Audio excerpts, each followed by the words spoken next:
प्यारे बच्चों, 2-3 दिन से हमारी तबीयत थोड़ी ख़राब चल रही थी। इस कारण से हमारा वीडियो नहीं आ पा रहा था। बीच में बच्चों का एक टेस्ट हुआ था, टेस्ट नंबर 8। इसमें 40 ऑब्जेक्टिव था, 20 शॉर्ट क्वेश्चन थे, 10 लॉन्ग क्वेश्चन थे। 70 नंबर का टेस्ट हुआ था। ऑफलाइन में बच्चों ने अच्छा प्रदर्शन किया, अच्छे मार्क्स भी लाए।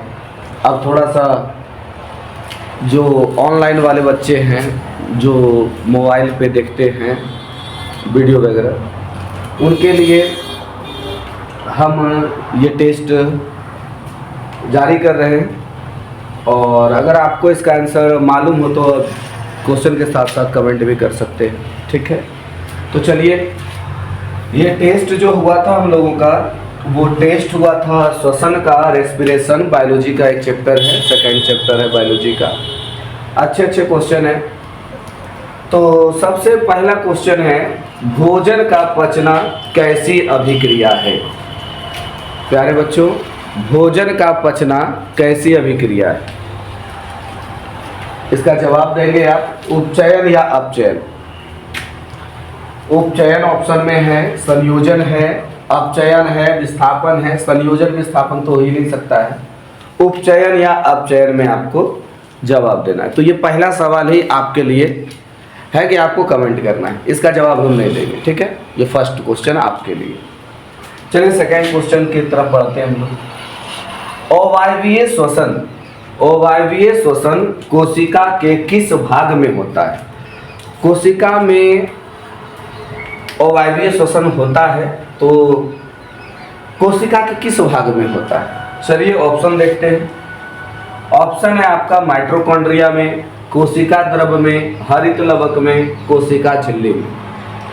उम्मीद करते हैं आप लोग भी जवाब मन में सोच लिए होंगे। आपका जवाब होना चाहिए कोशिका द्रव में। कहाँ बेटा? कोशिका द्रव में। नेक्स्ट सवाल की तरफ बढ़े। टोटल 40 क्वेश्चन है हमारे पास। अवायवीय श्वसन में कितनी ऊर्जा निकलती है। 2 ATP, 36 ATP, 38 ATP या 4 ATP। सोचो भाई, सोच ही लिए होंगे। इसमें बेटा ऑप्शन नंबर ए होगा 2 ATP। कितना ATP बेटा? 2 ATP। चलिए नेक्स्ट सवाल की तरफ बढ़ते हैं हम लोग। चौथा नंबर सवाल है, वायवीय श्वसन, वायवीय श्वसन में कितनी ऊर्जा निकलती है। 2 ATP, 36 ATP, 38 ATP, 4 ATP। यहाँ पर सटीक जो होगा वो होगा आपका 38 ATP। 38 ATP मारना है। लेकिन आपको बता दें कि 36 ATP से लेके 38 ATP तक ऊर्जा निकल सकता है। तो यहाँ जब 36 और 38 दोनों ऑप्शन हो तो आपको 38 ही मारना है। और अगर 38 ना होता तो 36 ATP सही हो जाता है, ठीक है बेटा। नेक्स्ट सवाल की तरफ बढ़ते हैं। 5वां नंबर सवाल है, मछली किससे सांस लेती है। ट्रैकिया से, गिल्स से, त्वचा से या फेफड़ा से। सारे बच्चों को पता होगा भैया, मछली जो सांस लेती है वो गिल्स से लेती है, या फिर इसको गलफड़ा बोल सकते हैं, या कभी कभी ऑप्शन में क्लोम भी रहता है, ठीक है। नेक्स्ट 6ठे नंबर सवाल पे चले हम लोग। वह प्रक्रिया जिसके द्वारा मनुष्य सांस ग्रहण करता है और छोड़ता है, मतलब वह प्रक्रिया जिसके द्वारा मनुष्य सांस को ग्रहण करता है, ऑक्सीजन को अंदर ले जाता है और छोड़ता है, सांस को ग्रहण करता है और छोड़ता है।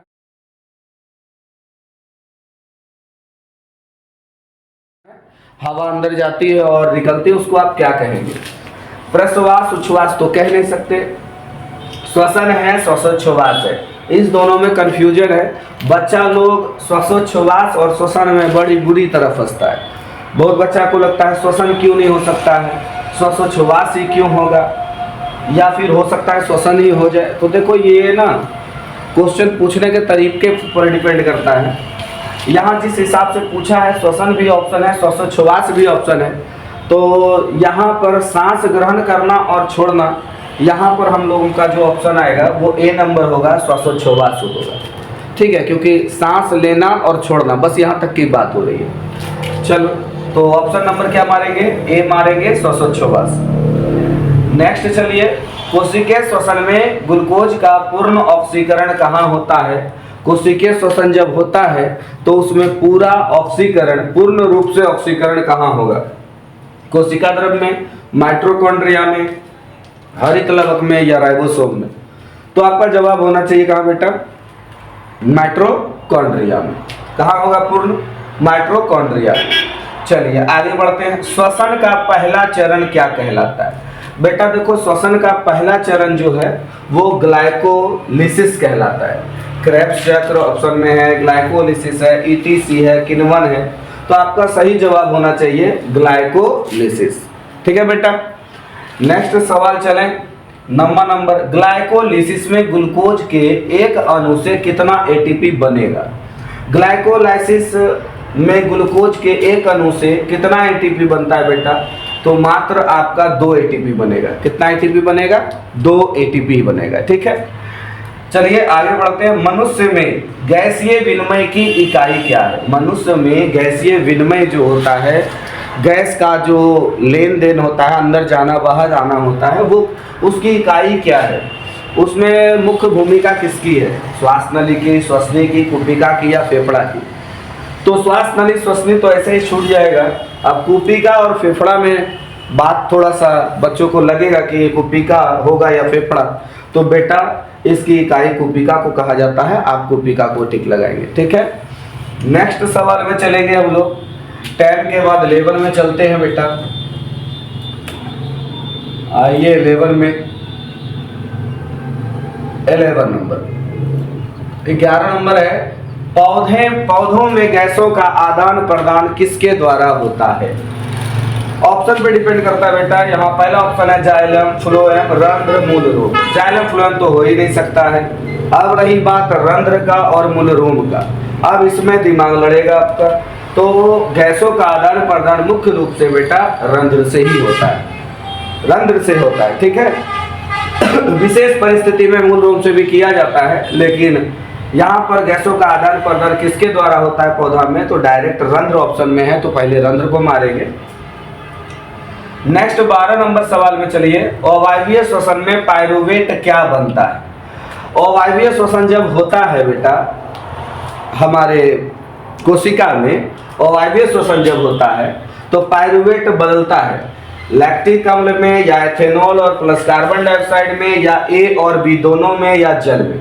तो यहाँ पर देखो बेटा अवायवीय श्वसन में लैक्टिक अम्ल भी बनता है, एथेनॉल और CO2 भी। अवायवीय श्वसन, सॉरी एक चीज, अवायवीय श्वसन है तो हाँ बिल्कुल यहाँ पर ए और बी, क्योंकि ए और बी दोनों ऑप्शन दे दिया है तो हमको ए और बी ही मारना पड़ेगा, क्योंकि लैक्टिक अम्ल बनता है मांसपेशी में और उस समय ऑक्सीजन का अभाव होता है। तो अभाव का मतलब हो ये गया कि अभाव है मतलब नहीं है, समझो है थोड़ा बहुत है। तो इस कारण से यहाँ पर ऑप्शन के हिसाब से ए और बी दोनों होगा। 13 नंबर क्वेश्चन में आइए। मनुष्य की श्वास नली को ढकने वाले ढक्कन को क्या कहा जाता है? कंठ कहा जाता है कि एपिग्लोटिस कहा जाता है कि स्वरयंत्र कहा जाता है या ग्रसनी कहा जाता है? तो आप बोलेंगे एपिग्लोटिस, एपिग्लोटिक्स कहा जाता है।